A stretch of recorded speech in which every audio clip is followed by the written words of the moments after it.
my geeks, it's time to get geeky. I told you I was geeky. Yeah. Yes. Hello, all geeks and geekettes of the world. All ye geeks and geekettes. To Two Geeks, One Mic, the greatest geek show in the world. It is the greatest show in the world. Like, It really is. I know people don't know that yet, but it really is. We're working on it, okay? They're gonna learn. They're gonna learn. They're gonna learn today. Today. If you've not been paying attention to anything we've done, you're gonna know today. Hello, Miss T. Hello, Tiana. We're getting geeky up in here. We're getting geeky up in here. Geeky and freaky. I'm gonna bust out with some Mountain Dew. I got the Baja Point Break Punch. Oh, Christy. I'm drinking some spicy Sprite. Well, I would like to have a spicy thing, but I got to do one more thing tonight that involves driving. So y'all get to see Stone Cold Sober, Josh. But it's okay. That's fine, because we're being safe. I'm still going to get my geek on. I'm going to geek hard tonight. Oh, there's usually like a whole litany of things I got to run through, like, check out our website, do this stuff. And I like keep forgetting to, launch our website. So you can't see our website yet. Sorry, okay? You can't do it. But it's going to be amazing. Okay. It's going to be like the best website ever. It truly will be.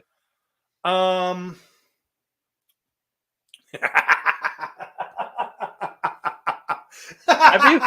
I rarely see him. I know him. I know him. I know him. Super Josh. Oh, funny man, shit. oh, like man, oh man.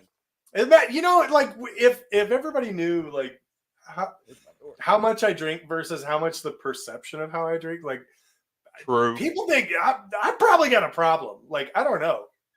You might. Do I have a problem? Maybe. I mean, it works still. I don't think you have a problem. It's not. It's not like it doesn't work. It's not like it's broken. Like, yeah, it's definitely his alter. I'm with you there. So we got a fun topic tonight, don't we? Dude, I'm so excited. I'm excited. I am super excited. So it's since the Geeks reboot, we have not done a topical episode. Nope.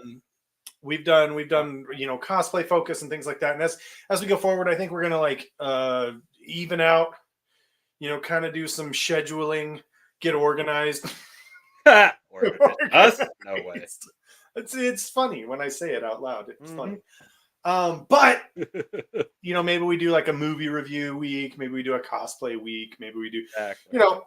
We got options. That's really what matters. It's really what's important. And what's important is we're gonna have fun the whole time.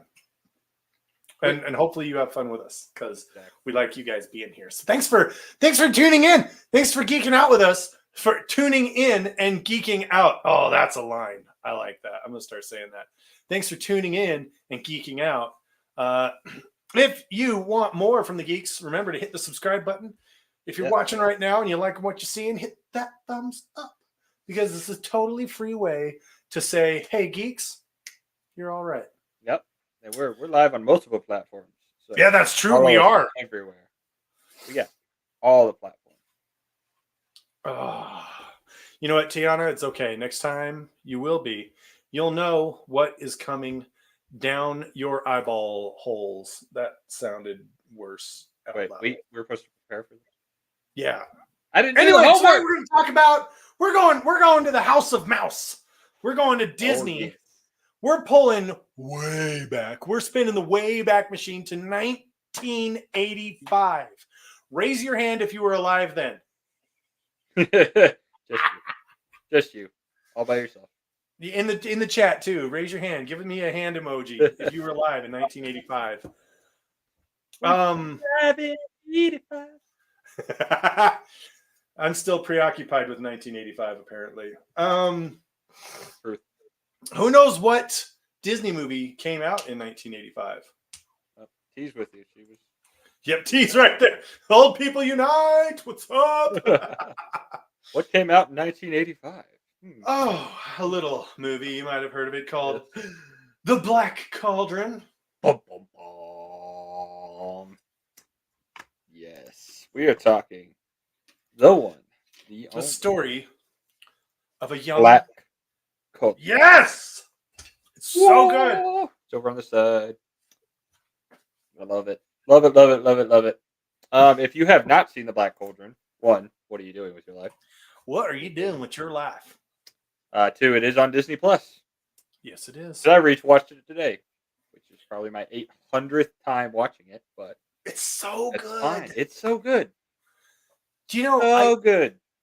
In prepping for this show, I asked myself the question: why is it a forgotten classic? Why don't they ever have? Because all the other Disney. I found the answer to that. By the way, we're gonna pull this one out of the vault. Yeah. Now it's going back in the vault. You better buy it. I remember. Of course, that hasn't been a thing for a while. Never actually went back in the vault though. It never came out of the vault. They threw it away. They put it in the vault and they were like, nope.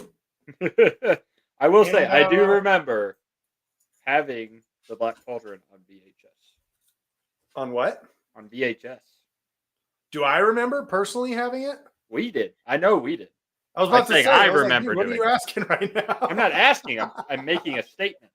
Okay. I had it on. We had it on VHS as a kid. On VHS. That's nice. Crazy, right? I think that's probably the best watching experience, really. Not because the quality's better, but because the quality is shit.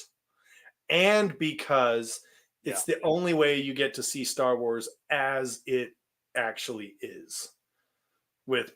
Without this extra CGI, McClunky and Greedo. It is the thing when they weird CGI head. As they've updated all the Disney classics or any movie to be DVD, Blu-ray, all that, they do lose. Yes, I think that value from when they originally were released on VHS or however you got to see them originally in theaters or whatnot. Yes, I will 100% agree with you on that one. So the Black Cauldron. Love this movie. It starts out in a quiet little village with a quiet little shepherd boy who more like a hermit hole. Hermit hole. And it's a young man named Taran who dreams of becoming a mighty warrior. He wishes to be a knight. He wants to be the greatest warrior ever. Right.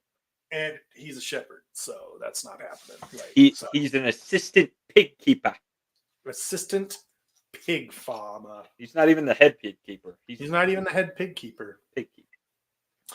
And then they learn that one of the pigs has a gift. It has a gift. It's got the power. You can't see, but my hips are shaking. That'll be on the Only Geeks later. That's right. Subscribe to our Only Geeks. You see our under table view. What? Under table shots.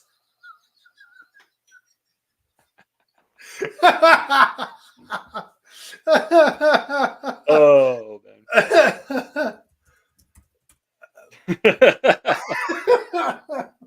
Yep. Hashtag Undertale. The Horned King, who is a super bad dude and also a super evil dude, learns about the oracular powers, which I think this movie is the only movie to ever employ the word oracular. Probably. I don't know that I've heard that word. I mean, it's just a conjugate of oracle, right? Right. It's describing the type of power. Right. But I don't know that I've ever heard that word anywhere else. I don't think I have either. But they discover the oracular abilities of the pig Henwen, which I think it is a little interesting that they named it Henwen and not, bacon. Well, I'm sure there's a reason for it. And then the Horn King, like, I forgot, how does the Horn King even know? How does he know what? About the Black Cauldron or about Henwen? About the pig. So it comes from I don't know. It comes from the fact that he is searching so hard for the cauldron that he's gathering intel on anything and everything that could help lead him to it. That's right. Why he captured basically all the other characters had some kind of magical item that he captured them specifically to think that it might help lead him to the cauldron. That's how obsessed he was. That's right. That's right. So because he wants to use the cauldron raise his undead army. And I do like that there's still sort of borrowed legend. Bear, Irish bear in the house. I love that there's sort of borrowed legends still. Like there's lots of fae legends surrounding a cauldron, an almighty cauldron, a cauldron in which life and death, are controlled or manipulated. I love that they do that. I love how well it's done. Long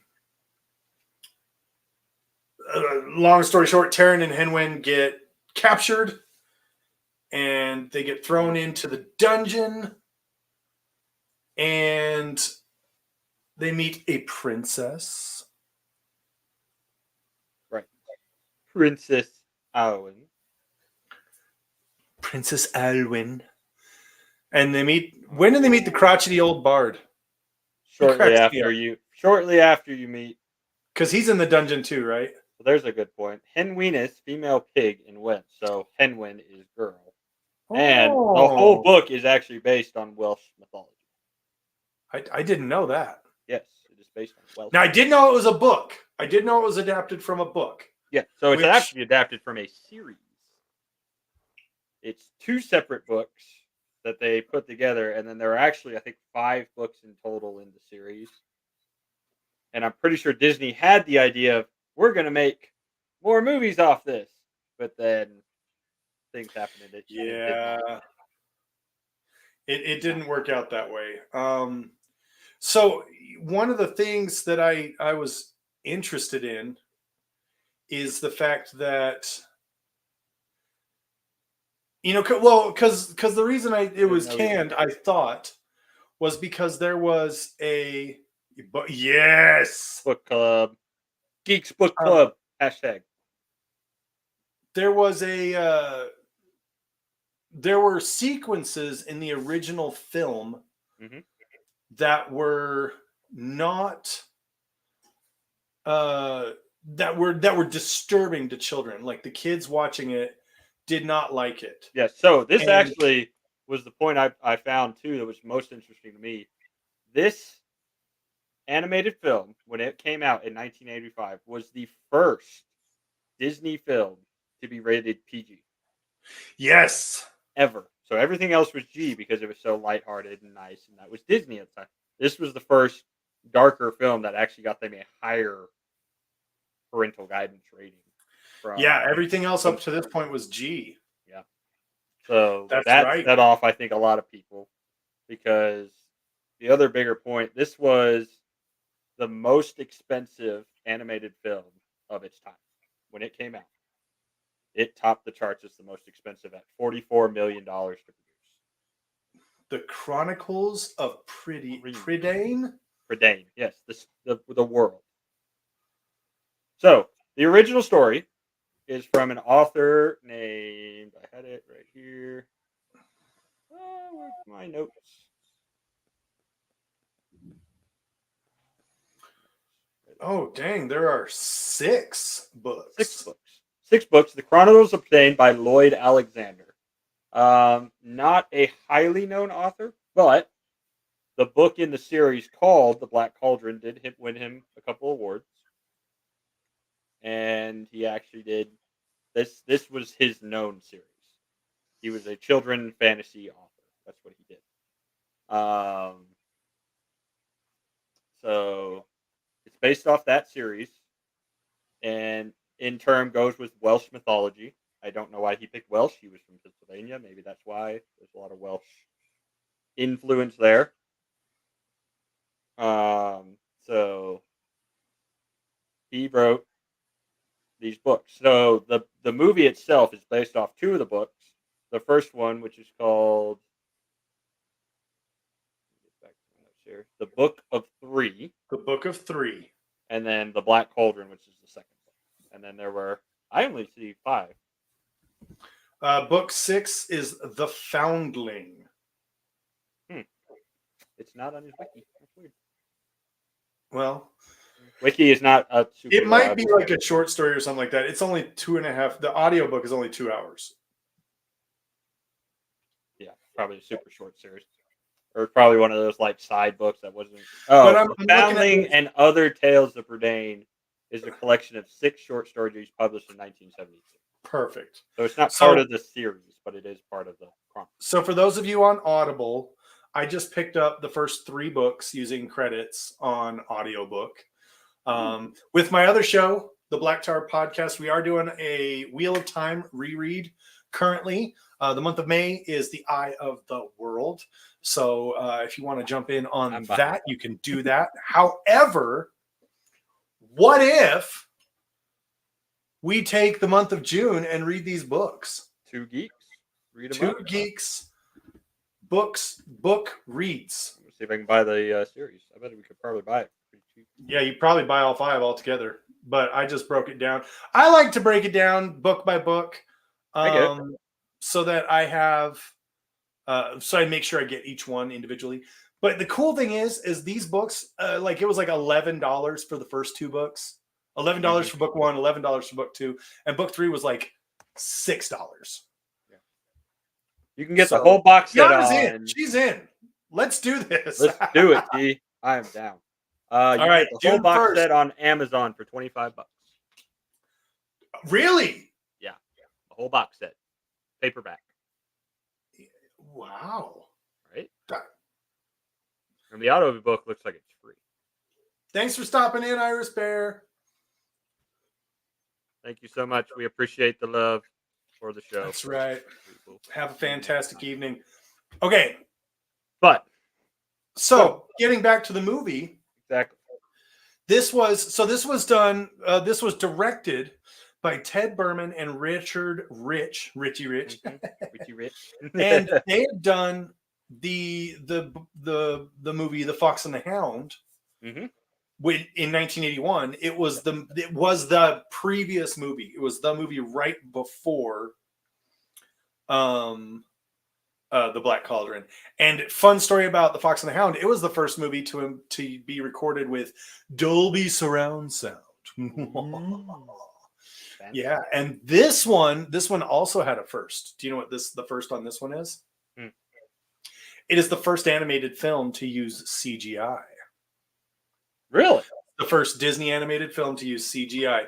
So like the sequences where the nasties are chasing after them and it looks kind of weird. That's the CGI portion. That makes more sense now, actually. Right? Especially when you think of the scene where he's cutting the chain with the sword. That look and weirdness. That's okay, Tiana. But yes, The Fox and the Hound was one of my favorites. Oh, we all love it. It still gets in my heartstrings. Like, you're my best friend. You're mine too, Todd. So cute. So yeah, based on the chronicle, been directed by amazing directors. The voice actors, all amazing. Yes. Some of them are a little less known, but I have some interesting facts on them. So Taran, the main character, was voiced by Grant Bardsley. Not a very well-known voice actor. This is the only major film he ever did. Okay. Sorry.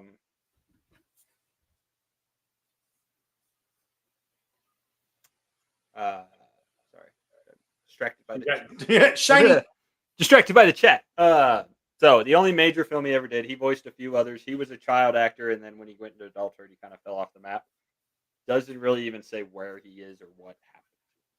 Not really. Princess Elonwy, who is the princess, if you read the books, is a princess from a kingdom of enchantresses, and actually becomes a very powerful character throughout the series, apparently. Was voiced by Susan Shredane. Again, not very well known. She did a lot of smaller stuff, kind of stayed in the English area, Britain. Passed away, I think, in the early 2000s. Geeky, one of our favorite characters, of course. Geeky! Munchins and crunchins. Was voiced by John Briner, who was a comedian, actor throughout the career. And one of the greatest facts about him is he was originally supposed to take a role on Happy Days. You remember which actor built his career off the role he took on Happy Days? No. Robin Williams. What? John Briner was supposed to take that role, turned it down 3 days before they shot, so they called Robin Williams and said, "Hey, it's yours, come now," and that's what started Robin Williams. Dang! Crazy facts I'm finding on this. That's so cool. Yeah. I did not know that. Creeper, the little goblin assistant master, was voiced by Phil Fonacaro, who is a little person actor throughout. He was an Ewok in Star Wars. Nice. And several other films he played using his size. So he was one of those. Feldwin Flam, who is your favorite bard character, which, if you read the books, he is a king of one of the smaller kingdoms of Pydron, who thinks so much that the kingdom can take care of itself, he would rather travel as a traveling bard.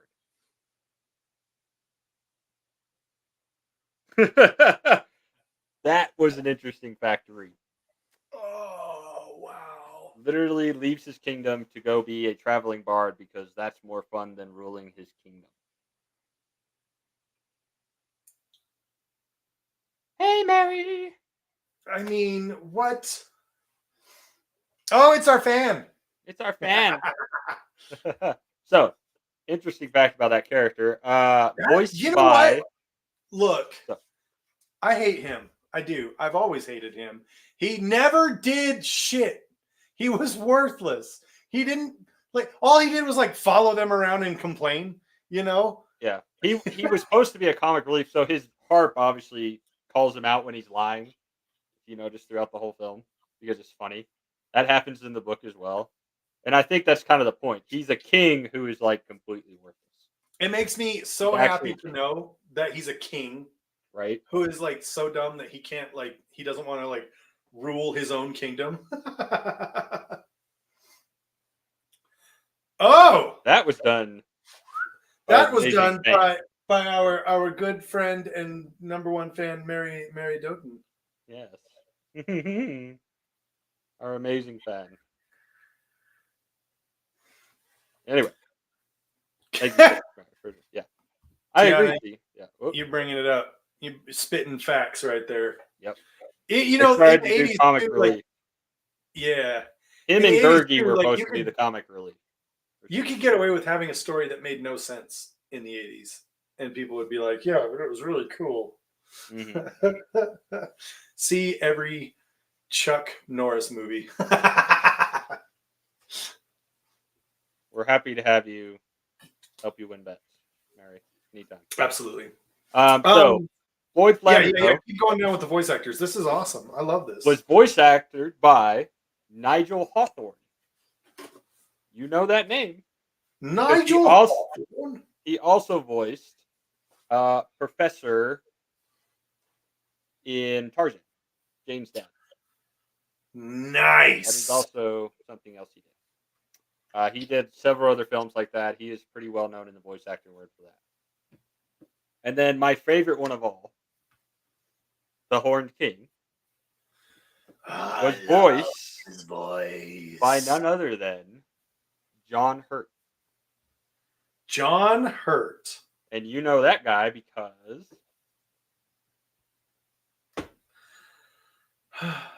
Josh, he's in one of your favorite movies of all time. Is he? He is Ollivander from Harry Potter. I thought that. Oh, you're right. Yep. Holy shit. He also played the professor in Hellboy, the father of Hellboy. He was also in. He was in V for Vendetta. Yep. He was one of the doctors. Mm-hmm. He was the war doctor. Yep. Oh wow! Several films. So he is the voice of the Horned King, which just made me love the Horned King even more. Oh my god, dude! Do you know what? Now I'm like even thinking about it, and I'm like, the Horned King has had such an iconic voice. Mm-hmm. He was in Delta Force. Yep. He's had such an iconic voice that I can hear it clearly in my mind, and it's been years since I've seen this movie. Yeah. And now I'm thinking about it, and I'm going, because it's John Hurt. Yeah. Oh my, that's so And obviously he put the dark, evil spin on his voice, so it kind of he did. Isn't the right. But you hear it now and then think about how he sounds. Yeah. Are you the owner of this oracular pig? Mm-hmm. Like, oh, dude. That's so cool. So yeah, I love that he's the voice actor. That makes me happy. Because the Horned King is obviously one of my favorites. Yeah, so for those of you who don't know, Eamon's currently working on a full back piece tattoo. Mm-hmm. It is the Horned King. Based on the Horned King. Grasping clutches around the Black Cauldron. I uploaded the picture. 3, 2, 1. Boom! That is it currently. Dude. Still a lot of work to be done. I still have another 2 sessions to go at least. See, okay, so real quick, another advantage of doing like a slideshow on your computer is that you can zoom in and show the detail on that. Oh, yeah. I mean, the detail there is pretty much. Oh, wow. Yeah. Obviously, his horns are up top. It's hard to see, but I will post more pictures as I continue to do it because so good. So good. But also, you know what? Disney Magic Band is. We'll just have her do another one. We'll have her do mine, and you and I can have matching back tattoos. I'm sure she'd love that. Shout out to Haley from Skin It Inc. on 24. Yes. She's a killer artist. If you're in the Ogden area and you're looking to get a tattoo, like absolutely. She's amazing. So do you want to know something else that's interesting about this movie? Or one of the reasons why they didn't ever promote it? What? So we talked earlier about it being one of the most expensive movies of the day, right? $21 million. $44 million. Or no, I'm sorry, $44 million to produce. For production. Which wasn't the budget. They blew. And it was, they were like, yeah, it's going to be amazing. It's going to be so great. And everybody was like, yeah, these guys did The Fox and the Hound. And The Fox and the Hound was so good. It did so good. These guys are amazing. And it made $21 million. Yep. It tanked so hard. It tanked that it almost shut down Disney Animation. Like Disney Animation was like, whoa, no. It was actually the last movie to be drawn and produced in the original Disney Animation building. In California. Really? The first building that they started off at. That was... Yes, it tanked like Waterworld. 100%. Yeah, so the numbers I got was $44 million to boost, most expensive animated film of its time, and it only grossed $23.1 million domestically. Yeah. But surprisingly, 5th most watched movie in France that year. Don't know why it did so well in France, but it did. The French loved Welsh mythology. Mythology, apparently. So. Yeah. What was I going to say? Oh, I was going to say this was a box office bomb, but an actual box office. I hate nowadays when people are like, it had $100 million budget and they only made, and they brought in $120 million. What a bomb! I'm like, no. They literally made $20 million. That's not a box office bomb. Is it, is it Avengers Endgame where they made $1 billion? No. But it's not a box office bomb. Right. So get your terminology correct. And also think of how the scale of that, especially in 1985 too. 44 million today. And you barely made half of that back. Just to give you guys some context. I love it, Mary. I need pictures. Just to give you guys context, the average cost of a car in 1985 was around $8,000. Okay? The average cost of a home in 1985 was anywhere from $85,000 to $115,000. Okay? So, yeah. Yeah. It's insane when you think about the actual price difference there. So that's an actual box office bomb. Okay. Now, but here's the thing. Here's why I don't understand. The movie itself is fantastic. It's so good. The story is great. You don't have it's not your cookie cutter hero's journey story, right? Mm-hmm. No, it definitely isn't. Let's take Star Wars. I love Star Wars. You love Star Wars. Yeah. You got the lightsabers. We love Star Wars. I'm not hating on Star Wars by any means, but A New Hope is the cookie cutter hero's journey. You have a young person with lots of potential and very little training. Shut up.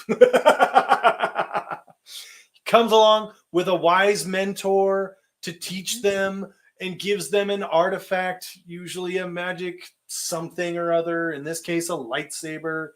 And then they go about, they have training, and then they fight the big bad and win the day. Okay. Right. This is not that. No. The character growth in this case is so different, and I love it. It is all about Taran, first off. Mm-hmm. Taran, like we said, we started out, he dreams of being a warrior. He seeks the glory of battle. He wants to be a knight, right? And at one point in time, comes in contact with a magic sword that gives him the abilities of a great warrior.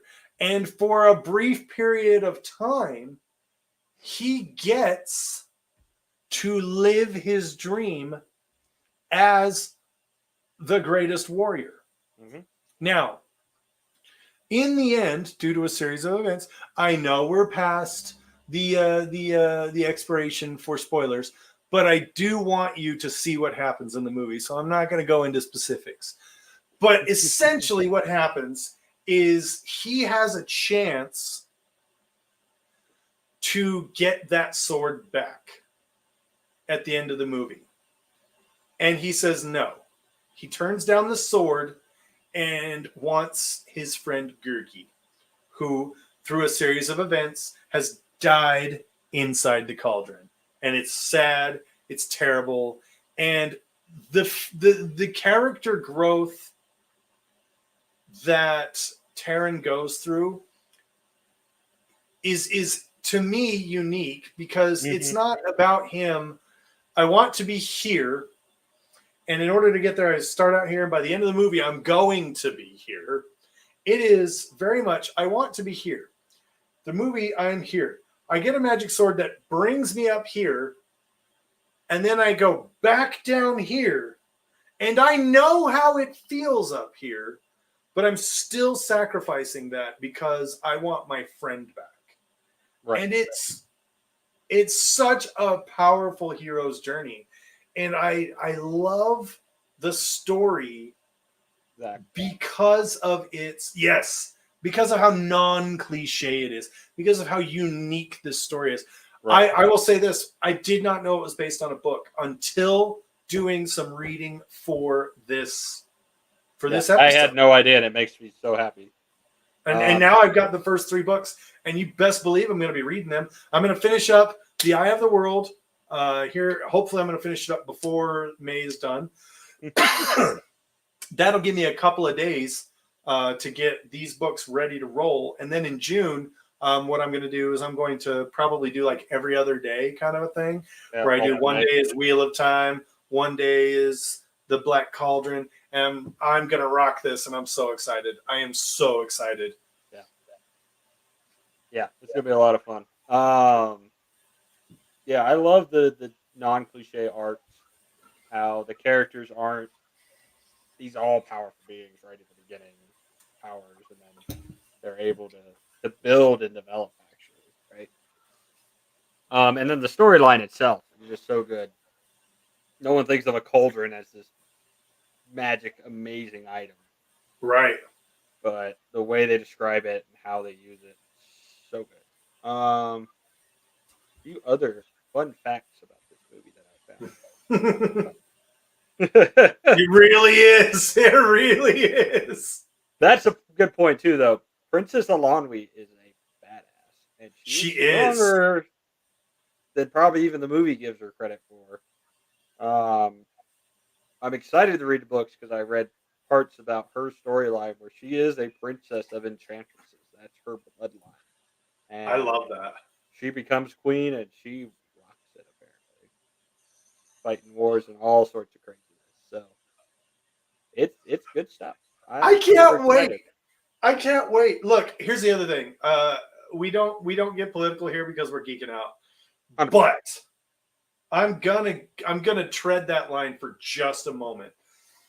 There's a lot of fantasy books that are inherently, male leaning, and the women are just there to like cry and scream and get rescued. I get it. It happens, and it's it is what it is. It's the way it was back then. I'd like to say it's different now. With the event of like, ACOTAR and a couple of other book series that have been written.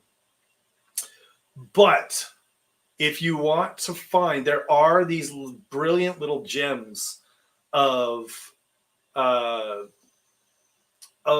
fantasy books back in the day that had leading females who were great. The Enchanted Forest Chronicles is one such book series.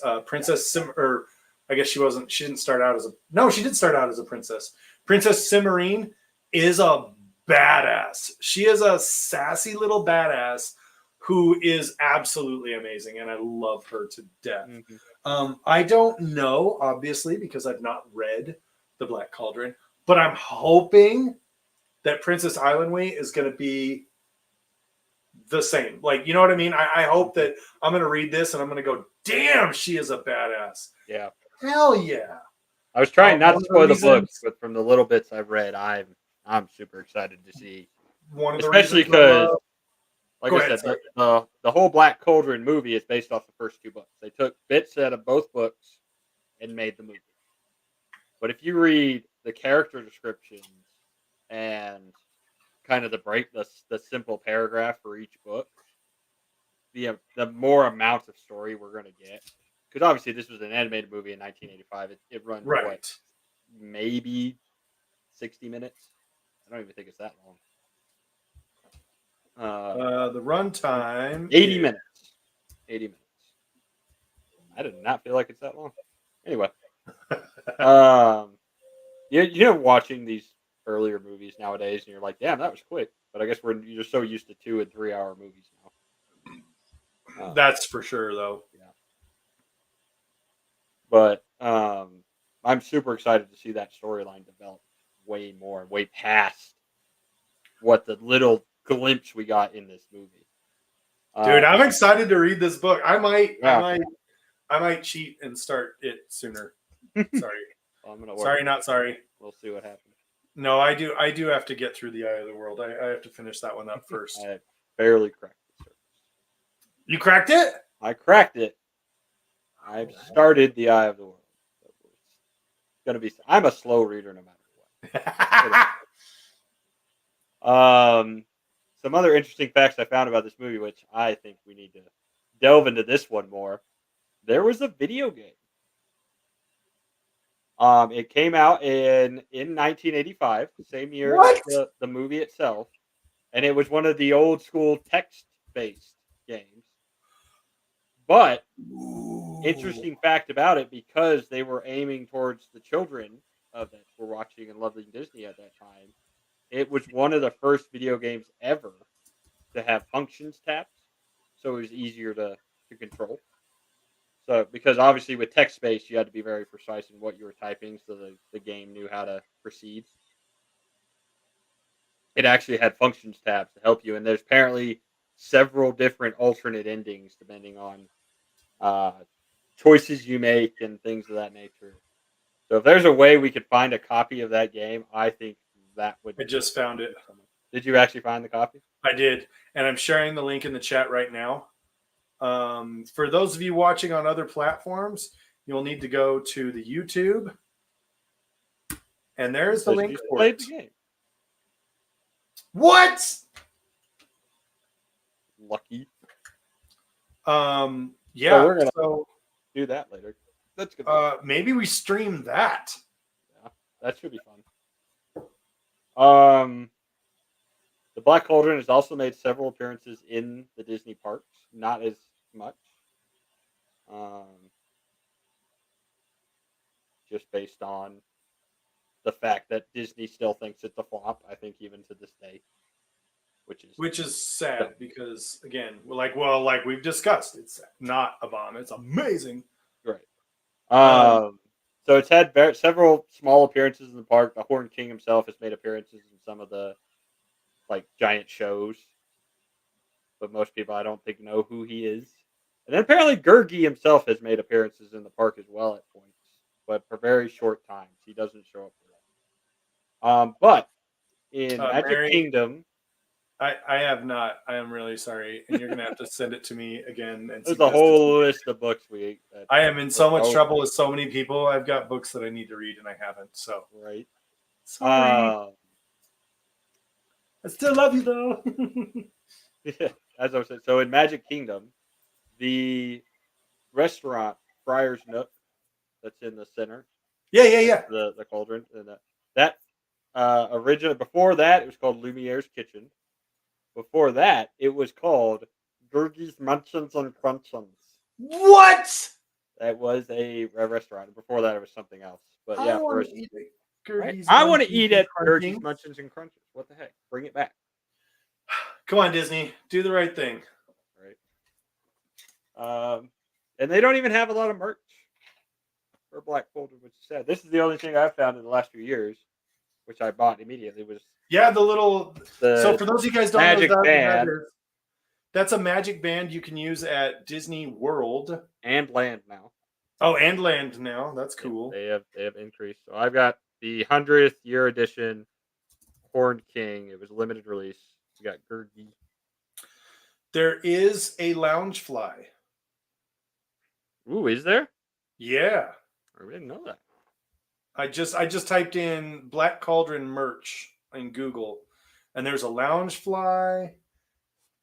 I have a shirt from Etsy that somebody made, which is awesome. I love it. There is another magic band that has Geeky on it. Where? Now I'm just gonna spend a bunch of money. Ooh, there's a Black Cauldron mug that's just the shape of a Black Cauldron, and I think I need it. Of course, because we have to put it in mugs. Oh. Okay, but this one I might need. Dang it. Well, you know what? I'm going to stop hurting my feelings right now by looking at... There was a Horned King and Taran Funko Pop set. What? Yeah, let me share this with you real fast. Hold on. Yeah, share that. I want to see that.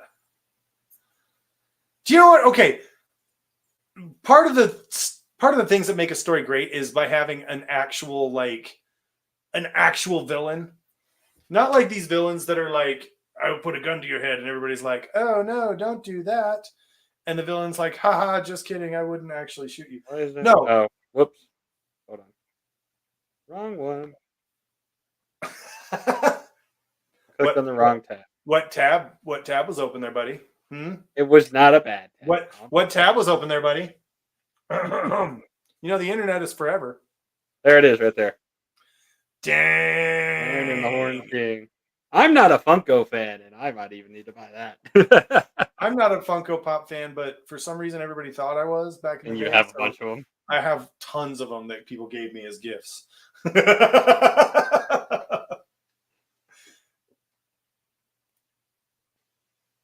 Yes, we are T, and we're proud. Yes, we are. We're nerdy geeks. We're geeks. Get the nomenclature correct. Sheesh. Ah. You just my geekage. Well, that's what I was gonna say. The thing I like about the Horned King is he's an actual villain.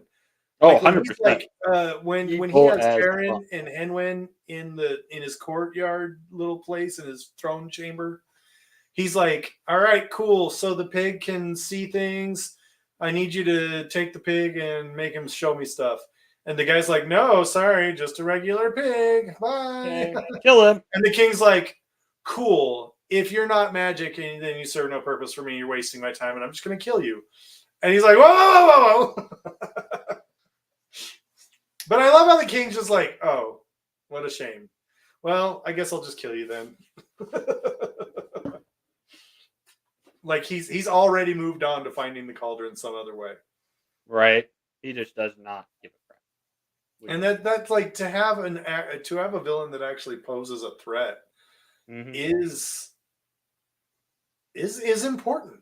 Like you need to have a person who's actually dangerous. Well, there's always this thing to say, like, you see these villains that are like, I'm going to take over the world. I'm going to ruin stuff. Like, yeah, same cliche bullcrap all the time. Yeah. Everybody knows they're evil. Horned King is just straight up evil.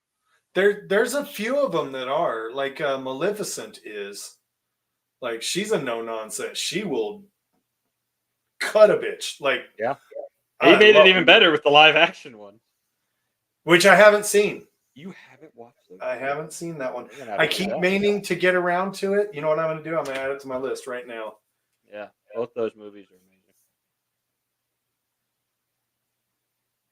There's a Gurgi Beanie Baby. A Gurgi Beanie Baby? Mm-hmm.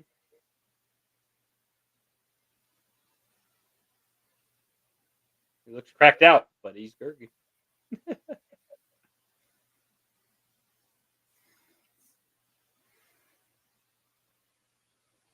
But yeah, I always said we need to do an episode on just villains of we do fantasy. We absolutely rank who's the most evil and all that. That would be fun. What else was I going to say about the Black Cauldron? I can't remember. But if you're here, but I will say this. Oh, I agree. Oh, Fern Gully was so good. You just good. Hit me one time. Hit me twice. Oh, oh, that's good. Nice. I love Hexus. He was one of my favorites. Truth.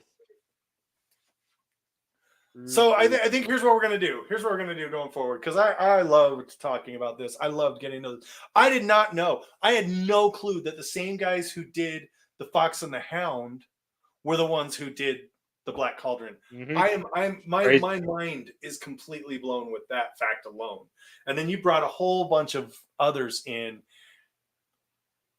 I love this movie even more now. And I feel like we're going to want to do a watch party where we watch the movie 100%. and we're going to play the video game, and we're going to stream that. And there's just a lot that I want to do right now. Oh, that's I am so excited. What was your favorite Gurgi scene? Since it's fresh in your mind. Gurgi. Because we love us some Gurgi, right? Gurgi was like my favorite character growing up too. I love him to death. Probably because he just has that voice that makes you go. I have to say, you first meet Gurgi, he falls out of or jumps down on top of Taran to Jack. He's all about the food. He is feral, and it's so great. Which a point in, I think the book describes him as actually not a beast creature, more as a basically a little dwarf human guy who just grew up in the forest and covered in hair and leaves and nastiness. But that's just how he lived. But he's very much a true. You're not wrong. Where is it going? Train of thought. Gurgi jumps out of the tree. Yeah, lands on him, tries to take that apple. He wants his munchkins and crunchins. And the book says he refers to rhyming words like that a lot. Obviously, he refers to himself in the third person. You can't get mad at somebody who does that. That's true.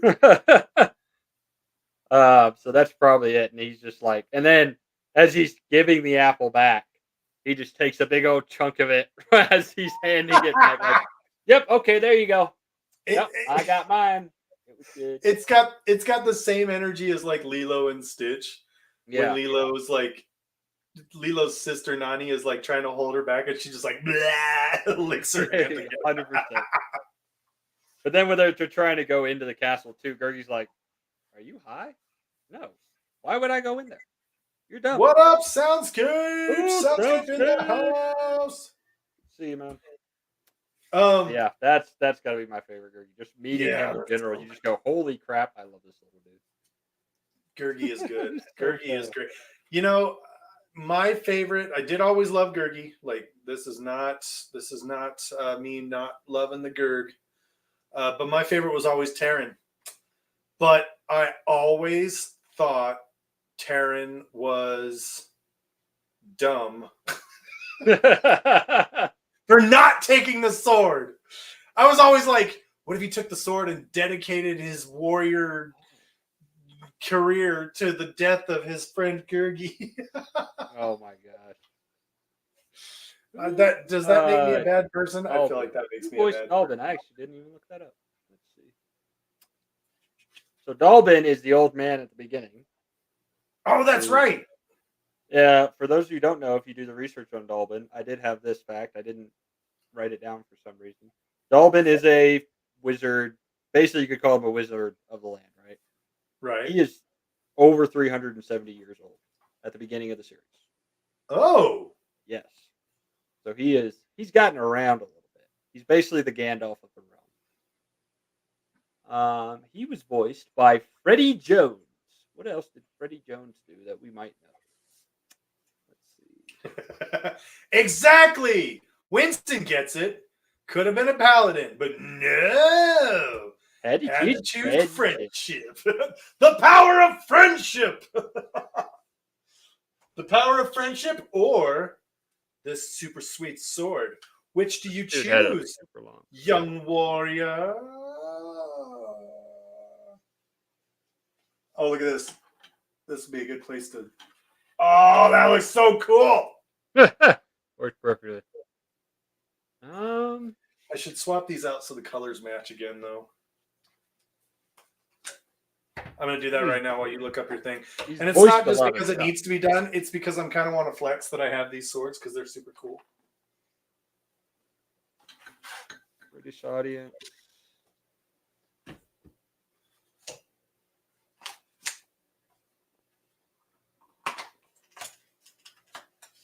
Oh. Jordan, these are the Savi's Workshop lightsabers. And many of them are the, I can't remember what it's called, but They are the High Republic inspired. These three are the High Republic inspired. These are the Elemental inspired. That's why they've got the Rancor tooth on them. But good eye. Oh, wow. Mr. Freddie Jones, who voiced Dolben, was Colonel Villefort in The Count of Monte Cristo. Colonel Villefort. And he was Thufir Hawat in Dune, the 1984. Thufir Hawat? Yeah. What? He was one of the Mentats. Yeah. Yeah. Love it. The human computers. That's awesome. Amazing. We have mixed feelings about Acolyte there. Okay. We will still watch it. We're going to cover that. We are going to cover that in another episode. I have the date already in my calendar for its release, so we can do an episode on it.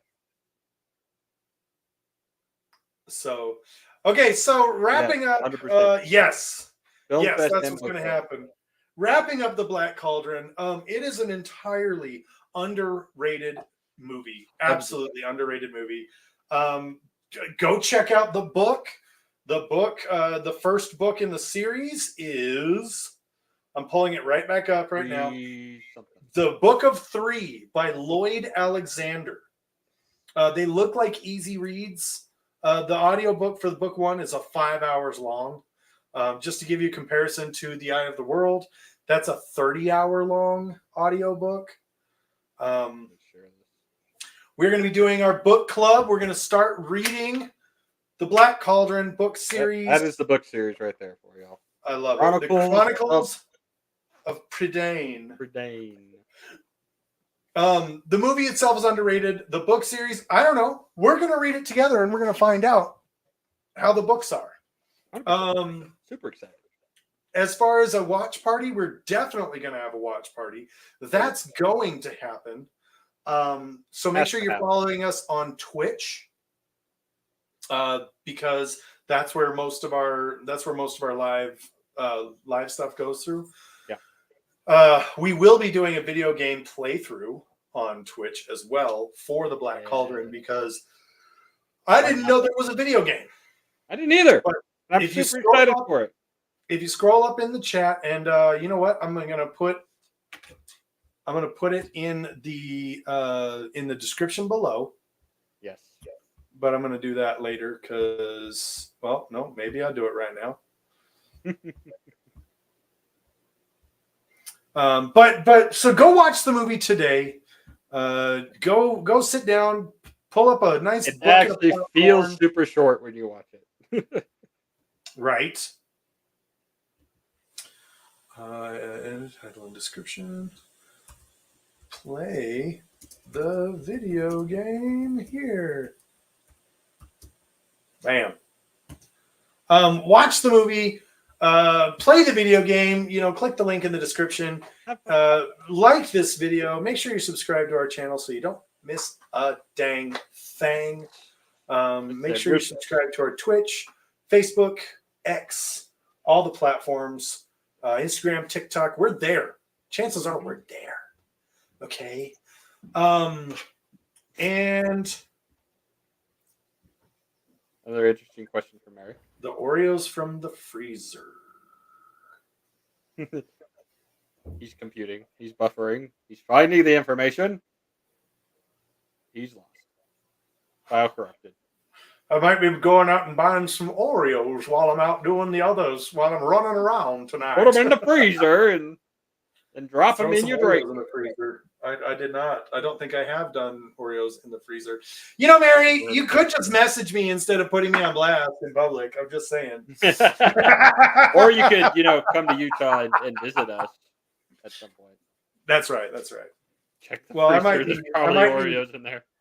I might be stopping to visit her in July on my motorcycle trip, because I'm going to be going through the state where she lives. It's going to be fun. Anyway, Black Cauldron, watch it, love it. come back and watch this again, and then leave a comment on your favorite scene in the movie or favorite character and why. Is there something about the Black Cauldron that we missed that you wanted us to talk about? Leave a comment. Let's go. Let's get all up into this. It's going to be a lot of fun. Eamon, what else do you have to say? Like, let's wrap this up. You pretty much hit it all. It's a great movie. Like I said, it's one of my favorites. Otherwise, I wouldn't be scarring my back in its image. You'd hope I'd know that. But yeah, watch it, love it. Please subscribe to all our channels: Facebook, YouTube, Twitch, X, or Twitter, as you know, us old people know it as. Find us on TikTok as well, because we're always posting stupid, crazy stuff we're doing on TikTok. And if you're ever in the area and happen to know where we are, hit us up and come say hi, because we love to see you guys. Josh will be at WatCon in July. I unfortunately will not be there, but if you happen to go there, say what's up to Josh while he's there, because that'll be fun. We are going to try to hit a lot more conventions next year. Yeah. Spread the geekiness throughout the world. Absolutely. But yeah, your love and support is all we need to keep this going. So thank you so much for tuning in and geeking out. I love that. I'm doing that. It's going to be great from now on. Thanks for tuning in and geeking out. Thanks for having fun. Thanks for clicking those like buttons and subscribe buttons. You guys are awesome. We appreciate you being geeky. And wherever you are out there, we hope you leave here just a little bit more geeky than you were when you first got here. From all of us here at the Two Geeks One Mic, have a great night. And stay geeky.